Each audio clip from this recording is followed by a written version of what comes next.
na feel ang sweetness ng Liz Ken Love Team sa Dolce Amore World Tour sa UK at Italy. Sweet na sweet ang Liz Ken, pero may aaminin na ba sila sa kanilang espesyal na pagtitinginan? Nagpapatrol si Rose Clarinal. Kung kilos at galaw sa harap at likod ng camera lang ang pagbabasehan, di maitatangging matamis ang pagtitinginan ng love team na Liz Ken. Una silang dumayo sa Yorkshire, para sa Dolce Dumayo sa Yorkshire, para sa Dolce Amore Destiny World Tour, at pinakilig ang fans ng teleserye. Inaming espesyal ang pagtitinginan nila, pero wala pa ring label ang kanilang relasyon. We're getting there naman po. Sabi lang, totoo lang po yung nararamdaman namin. Yun lang. Nakiduet sa mga fans at sumayaw rin ang kapamilya Heartthrob.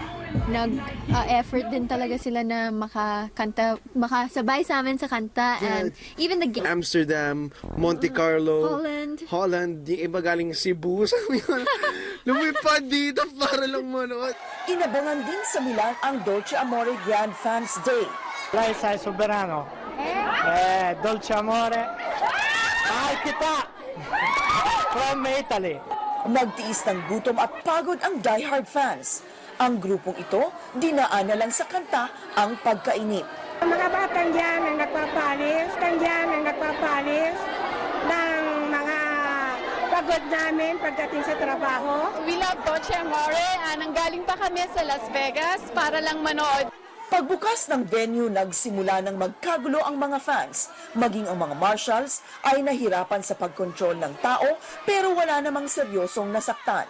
Kung may nahilo o naipit, nakalimutan lahat ng ito nang mapakinggan ang kanta at mapanood ang sayaw ng tatlong bida ng Dolce Amore kasama si Matteo Godicelli, Rose Clarinal, ABS-CBN News, London.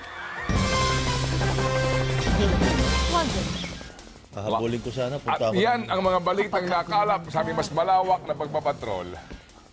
Ano? Sa ating malasakit